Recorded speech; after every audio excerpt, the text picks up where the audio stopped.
Hey everybody, how we doing? Welcome out to the farm. We are down here in the sunflower field.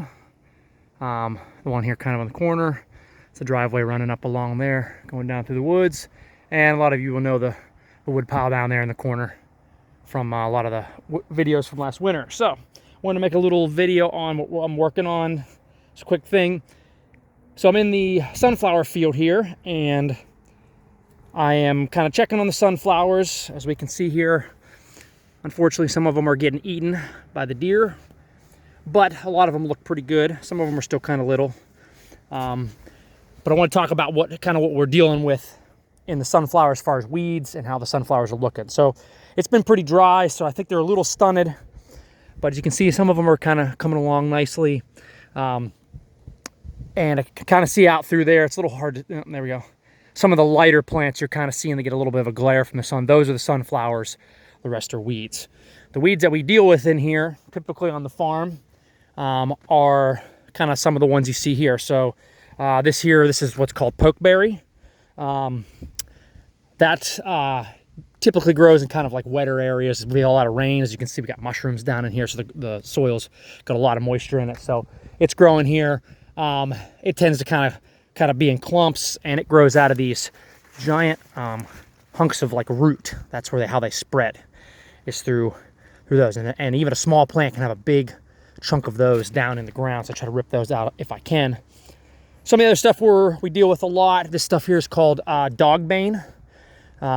It's not too bad, but we kind of get it in certain areas. Also, what looks like dogbane, and it's kind of similar, but also is a big problem. This is purple milkweed. And so once you get a cluster of that, it just spreads. And we have a couple pastures we've been trying to mow it out of for years, and we just can't seem to, trying to make sure I don't step on my sunflowers here. I'm trying to mow it out for years. The animals don't really like it. The cows don't really eat it. It's kind of toxic for them, and I don't think it tastes very good. One of the other things, the earlier spring plants we deal with a lot, this stuff is called dockweed here. There's a bunch of different kinds of dock. I think this is called a broadleaf dockweed. And it's very hard to get rid of, because if you don't mow it down to the ground, all it needs is just a couple of leaves that are close to the ground, and it will come back. And then it's got all these seeds on here. I get a lot of this in the barnyards. You can see some there. And that one, even that one up there, it doesn't have any seeds on it yet. So anyways, that's something I'm kind of fighting. Fortunately, it doesn't get too tall. Like these pokeberries get really tall, and they basically create a canopy, and they don't let the sunflowers get sun and rain and stuff like that. So I'm in here trying to rip that stuff out. The other thing, it's not too bad yet. This stuff here, this is ragweed. That is one of our biggest issues on the farm. If it's dry and the grass can't keep up, that stuff will take over our pastures, and it goes to seed. It's got all these little round seeds, and it just spreads like crazy. Fortunately, cows will eat ragweed. Horses don't like it, typically, at least our horses don't. But if I get ragweed in the pasture here, cows will eat it down. So if you look at our pastures with cows in them, no ragweed. You look at the pastures with horses in them, we tend to have a lot of issues with ragweed. Very hazy out over town today.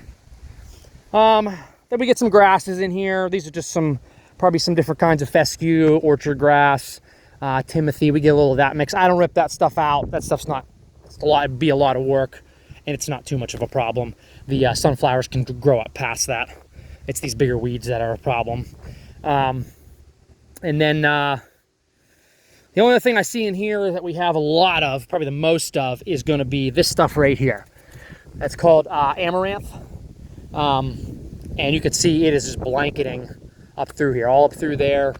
I don't know how tall that stuff gets. I've never really paid attention. But it looks like sunflowers is the problem. So we gotta find some here. So here we go. Here's a good example. So you see these right here. That's a sunflower. That's amaranth there. So you can see it look very, very similar. The only thing I'd say, these kind of leaves have a little more veins. The sunflowers are a little smoother. So that's partially why I don't rip it out, because it's easy to confuse with the sunflowers we're having here. So anyways, those are some of the common weeds we deal with. I used to spray a lot for these kind of weeds ahead of time. I've actually quit doing that. I'm gonna flip the camera around here just for a sec. Here we are. I quit spraying for weeds because I get concerned about the bees, especially flowering plants. I get concerned about the bees getting on there, and then taking that, I would use glyphosate, and I just get worried about that getting in the honey, you know, pollinating. Yeah, I'm getting away from wanting to use chemicals and kind of going a little more natural if I can. So this was a test year to see if I didn't spray any of this, how bad the weeds would be. All honesty, I actually think, at least for this time last year, there are less weeds in here, or the weeds are at least shorter than it was when I've sprayed in the past. So, I don't know. I mean, initially, glyphosate will burn the weeds down to the ground. There'll be nothing left, and then I plant the sunflowers. But I can't say that it is making all that much a difference. Only a few of these, like I said, only a few of these bigger ones here, and I'm just going through and ripping those out. Take me 20 minutes to go through and just pull the big ones out. Now, the ragweed will, this stuff here, this will be a huge problem here, especially if we get a dry spell. It likes the dry weather. So, anyways, hope kind of explains a little bit what we do. And this is the same thing we deal with in all the, end up in the garden and all the sunflower fields. So, but we'll keep up to date and kind of see how things look. Hopefully the sunflowers get going. We get a lot of rain, getting some sun today. Hopefully the sunflowers shoot up and they can kind of stay ahead of some of these other weeds that they're mixed in with. So, hope you liked the video, and we'll see you out here next time.